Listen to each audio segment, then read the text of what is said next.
A simple woman was mocked at the dart tournament until her first shot hit a perfect score. The crowded bar fell silent as Valerie Simmons, dismissed and ridiculed just moments before, held the dart with practiced precision. Nobody expected what happened next. The men who'd laughed at her presence were about to learn a powerful lesson about judging someone before they've had their chance to show what they're truly capable of. The old wooden dartboard hung on the wall of Valerie Simmons' modest living room, its surface worn from years of use. At 42, Valerie stood before it, her blonde hair pulled back in a practical ponytail, her blue eyes focused as she held the dart between her fingers, the same way her father had taught her 30 years ago. "Keep your wrist steady, Val." She could still hear his voice. "It's not about strength, it's about consistency." She released the dart with a fluid motion, watching it land precisely in the triple 20 section. A perfect shot, just like the thousands she'd thrown before. Darts wasn't just a game for Valerie. It was a connection to her father, a decorated Navy veteran who traveled the world, but always found time to play with his daughter. "That's my girl," she whispered to herself, imagining his proud smile. Her phone buzzed on the coffee table. It was a text from her best friend Melissa. "Don't forget tournament at Ali's tonight, 7:00 p.m. You promised you'd finally enter this year." Valerie took a deep breath. Public competitions weren't her thing. She preferred the quiet comfort of her living room, where no one watched or judged. But she had promised Mel, and besides, her father's voice had been especially persistent lately. "You've got a gift, kiddo. Don't hide it away." She glanced at the calendar hanging next to the dartboard. Today marked 10 years since he passed away from a sudden heart attack. Maybe it was time to honor him differently this year. Valerie walked to her bedroom and opened the small wooden box on her dresser. Inside lay a set of custom darts, her father's prized possession, handcrafted with green and gold fletching. They were a gift from his Navy buddies after winning an internship tournament in '85. "The day you're ready for the real thing, these are yours," he told her on her 30th birthday, 2 months before he died. She'd never used them in public, keeping them as a sacred memento. But today felt different. Valerie changed into a simple white polo shirt and jeans. Nothing fancy. She wasn't trying to impress anyone. This was between her and Dad. She carefully placed the dart case in her purse and grabbed her keys. As she drove toward Ali's bar and grill, her stomach tightened with nerves. The local dart scene was notorious for being a boys' club, especially the Thursday night tournament.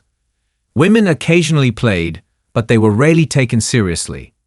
Just one game, she told herself, for Dad. Ali's bar and grill hummed with the typical Thursday night energy. Sports on multiple TVs, classic rock playing through old speakers, and the distinctive thud of darts hitting cork at the far end. The air was thick with the smell of beer and fried food. As Valerie pushed through the heavy wooden door, she paused at the entrance, taking in the scene. The main bar area was crowded with the after-work crowd, but the real action was happening in the back room where the tournament was getting set up. Through the doorway, she could see a group of men gathering, many wearing team shirts from local leagues. "Vol, you made it."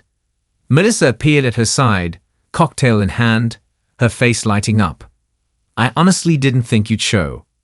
"Still not sure I should have," Valerie replied, eyeing the tournament groom. "Nonsense. You're better than half those guys and you know it." Valerie shrugged. "That's not really the point." "Then what is?" Melissa challenged, handing her friend a club soda with lime. "You've been hiding your talent for years. Time to let it shine." They made their way toward the tournament area.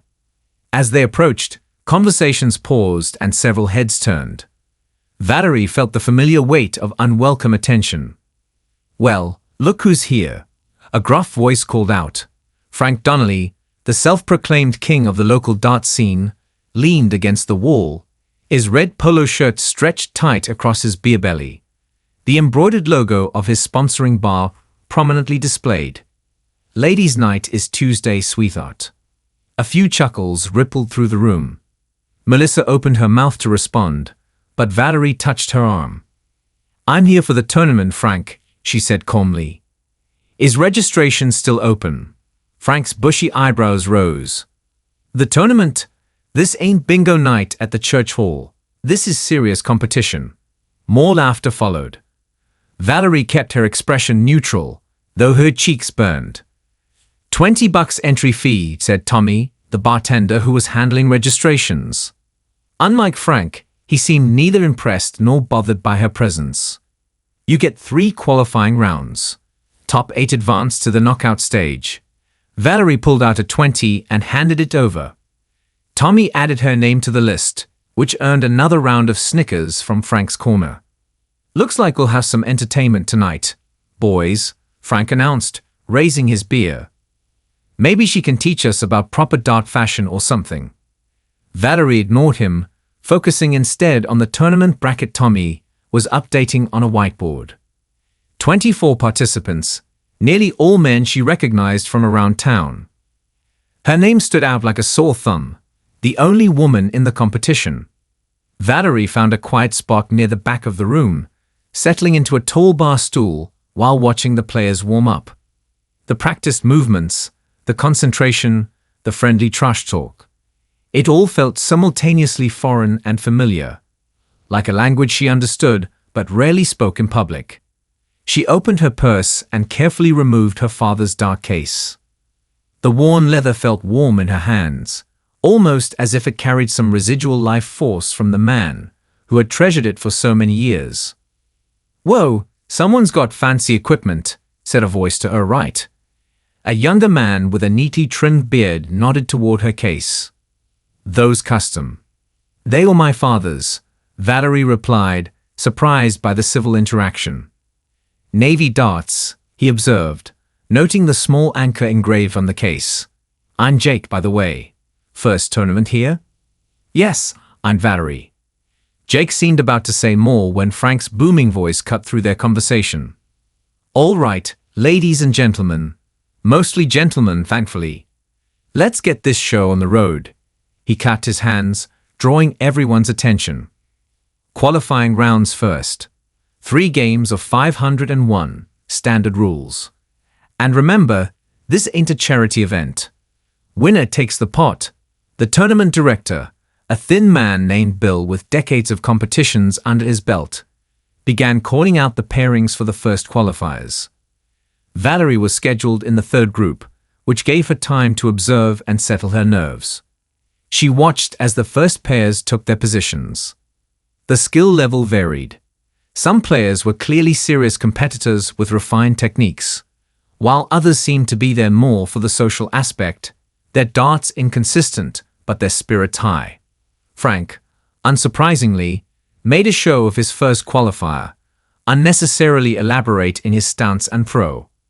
He was good, Valerie could see that, but his dramatics were more about intimidation than technique. Don't let them get in your head, Melissa whispered, returning with another club soda for Valerie. They're just insecure men who can't handle the idea of a woman being better than them. Valerie took a sip, her eyes still on the players. I'm not here to prove anything to them, Mel. Then why are you here? Valerie's fingers traced the small anchor on her dark case. For him. And maybe a little for me. As her group was called, Valerie stood and removed the darts from their case. The green and gold fletching caught the light from the overhead fixtures. She could feel eyes on her as she approached the line, particularly Frank and his cronies who had positioned themselves nearby, clearly anticipating entertainment. Ladies first, her opponent said with a smirk that suggested it wasn't a courtesy, but an assumption of advantage. Valerie nodded, her focus narrowing to the board. Everything else, the noise, the stares, the judgments, began to fade away. Valerie's first opponent was a middle-aged man named Dennis, who managed one of the local hardware stores. He wasn't particularly skilled, but carried himself with the unearned confidence of someone who assumed he easily beat a female competitor. Don't worry, I'll go easy on you, he said with a wink that made Valerie's stomach turn. She said nothing, taking her position at the throw line. The standard game of 501 required players to start at that score and work down to exactly 0, finishing on a double.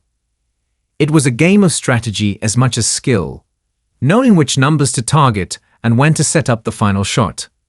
Valerie took a deep breath and threw her first dart. It landed squarely in the triple 20, worth 60 points. Her second hit the same section.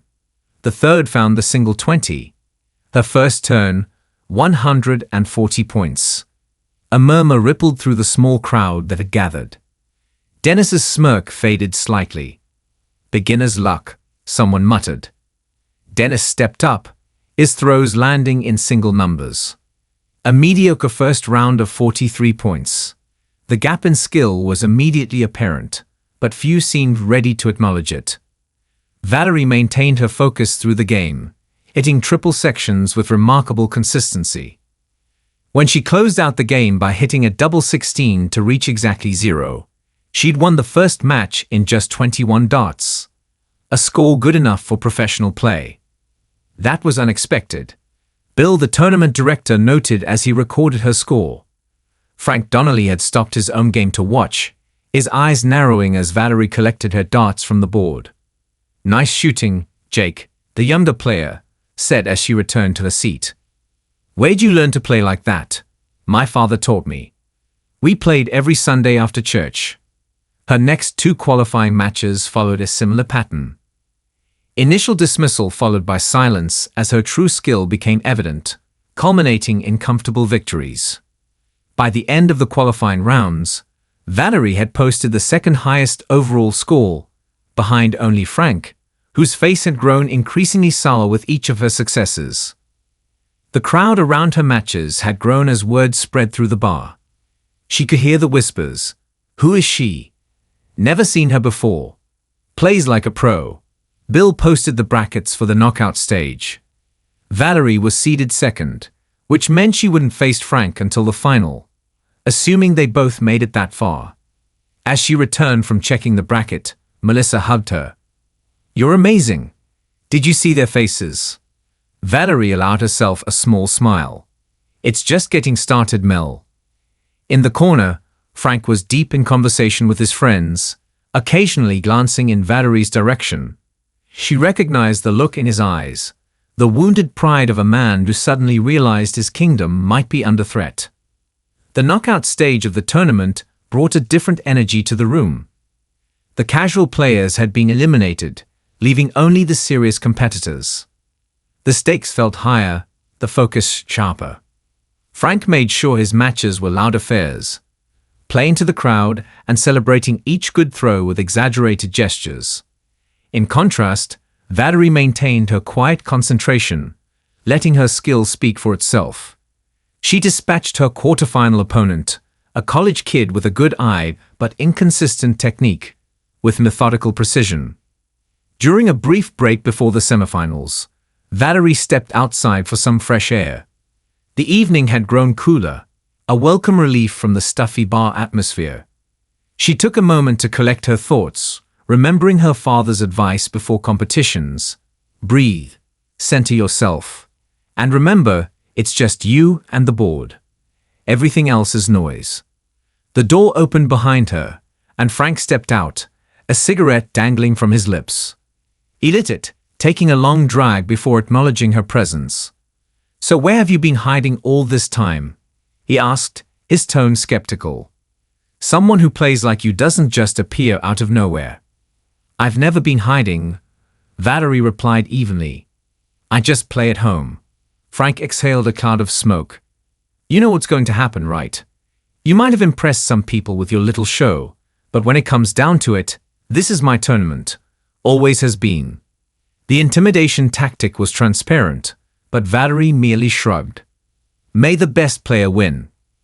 "Oh, they will," Frank replied, dropping his cigarette and crushing it under his heel before returning inside. Back in the tournament area, the semifinals were about to begin. Valerie's opponent was Jake, the younger player who'd been friendly earlier. "Good luck," he said genuinely. though I don't think you'll need it. Their match drew the largest crowd yet. Word had spread throughout the bar about the mysterious woman with the golden arm, and even patrons who'd never watched a dart game in their lives had gathered to witness the phenomenon.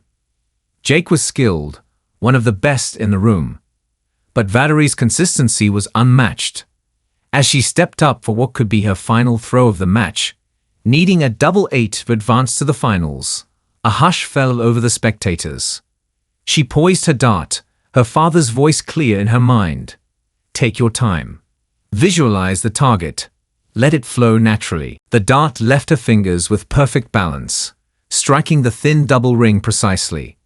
And that's it, Bill announced. Valerie advances to the finals against Frank. Applause broke out, tentative at first, then growing more enthusiastic.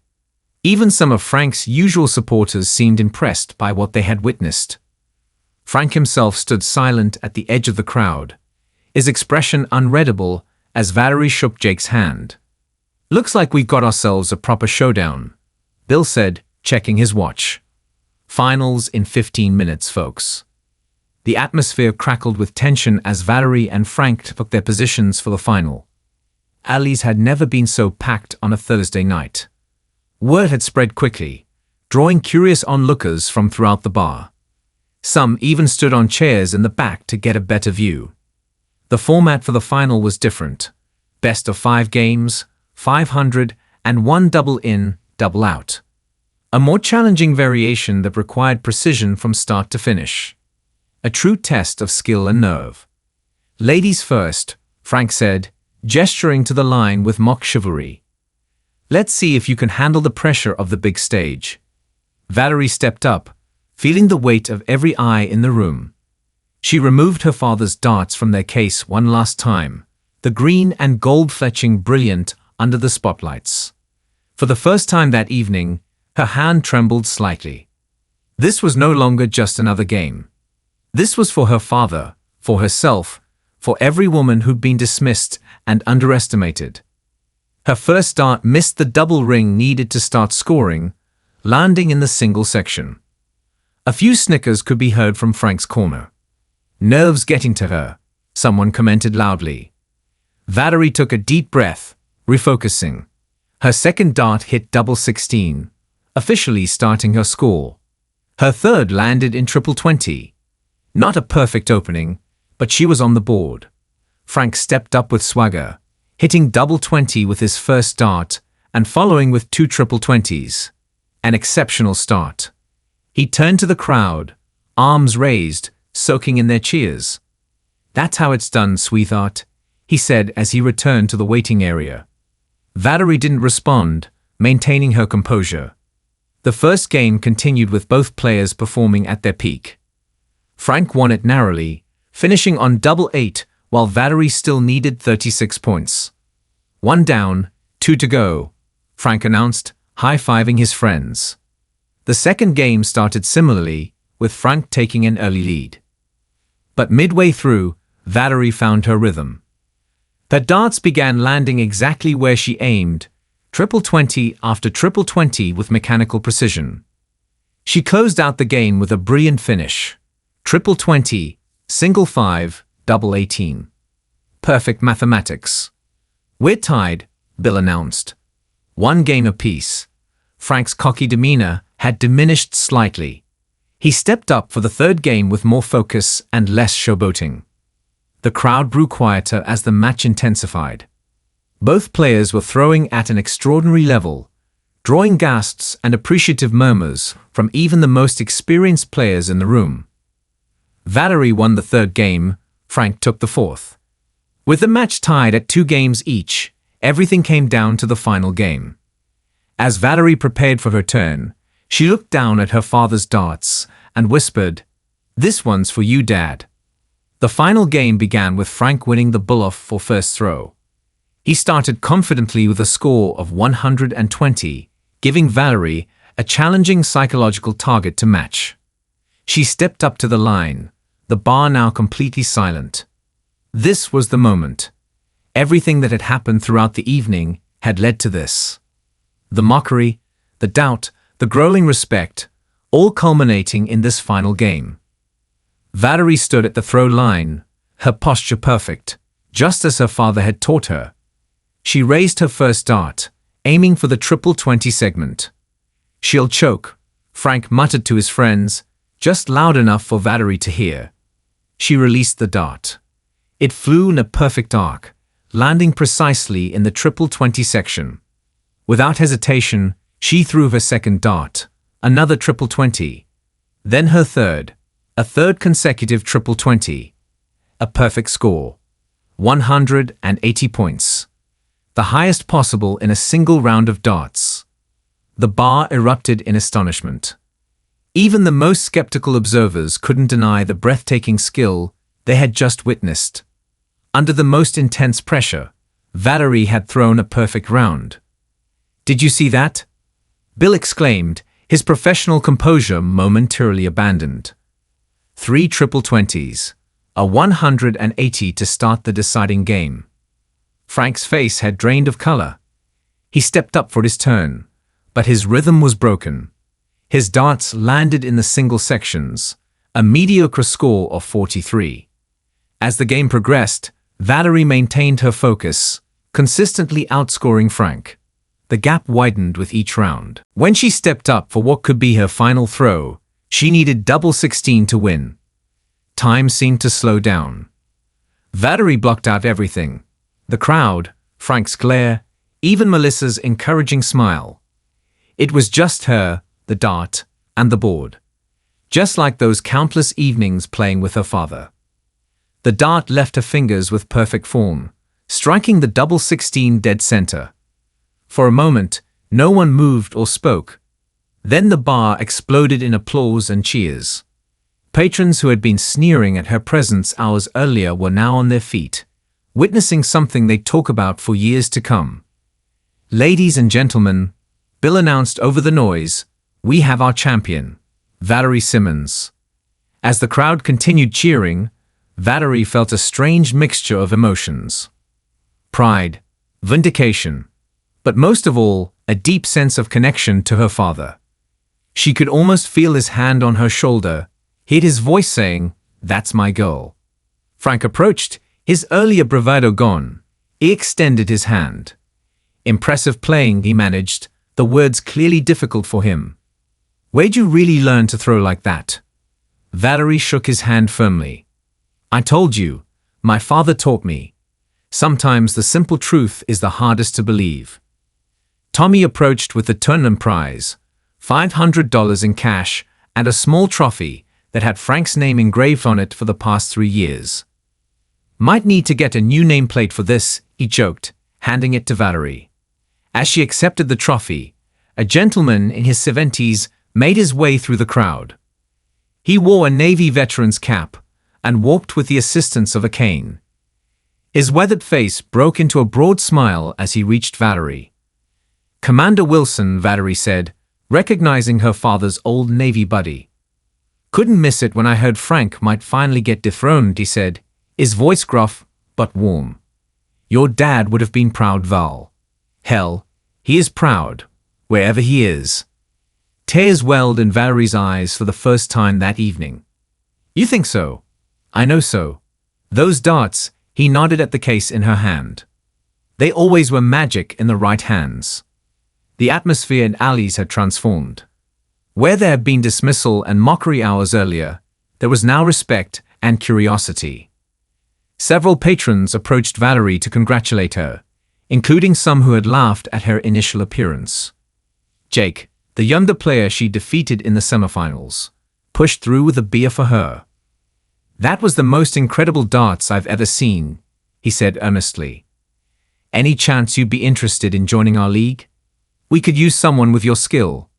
Before Valerie could respond, Bill chimed in. "The regional tournament is in 3 weeks. As our local champion, you've qualified." Melissa squeezed her arm excitedly. "You have to do it, Val. This is just the beginning." Valerie looked around at the faces surrounding her. Commander Wilson with his proud smile, Melissa's enthusiastic encouragement, Jake's genuine admiration, and even Frank, who stood at the edge of the group reassessing everything he thought he knew about the sport he dominated for so long. For years, she'd kept her talent hidden away, playing only for herself and the memory of her father. But tonight had awakened something. Not just the competitive spirit, but the realization that her gift didn't have to remain private. It could be shared, celebrated, and used to break down barriers. "Maybe I will," she said finally, running her fingers over the smooth surface of the trophy. "But first, I think I need to practice." This drew laughter from the crowd, given what they just witnessed. Commander Wilson patted her shoulder. "Your dad always said you were better than him. Now the whole world gets to see it." As the night wound down and patrons began to disperse, Valerie carefully packed her father's darts back into their case. Tonight, they had been more than just instruments of a game. They had been conduits connecting past to present, father to daughter, private passion to public recognition. The following Thursday, Valerie returned to Ali's. This time, there were no surprised looks or snide comments. Instead, heads turned with recognition and respect as she made her way through the crowd. "The champ returns," Tommy called from behind the bar. "Your usual club soda." Valerie smiled, nodding. It felt strange to have her usual at a place where just a week ago she'd felt like an unwelcome outsider. The corner where the dartboards hung was busier than usual. Several women were among the players, something Valerie couldn't recall seeing before. "You've started something," Melissa said, appearing at her side. "Sarah from my office brought her daughter tonight. The girl's been begging to learn ever since she heard about you." Valerie watched as a young girl, no more than 12, threw a dart under her mother's guidance. The child's face lit up when it struck the board, even though it was nowhere near her intended target. "Val." Frank's voice boomed from across the room. The gruffness remained, but the hostility had evaporated. "There she is. Come settle a debate, would you?" To Valerie's surprise, Frank had assembled a small group of serious players, including Jake and some faces she recognized from the tournament. They were discussing technique, and apparently her opinion now carried weight. "What's the debate?"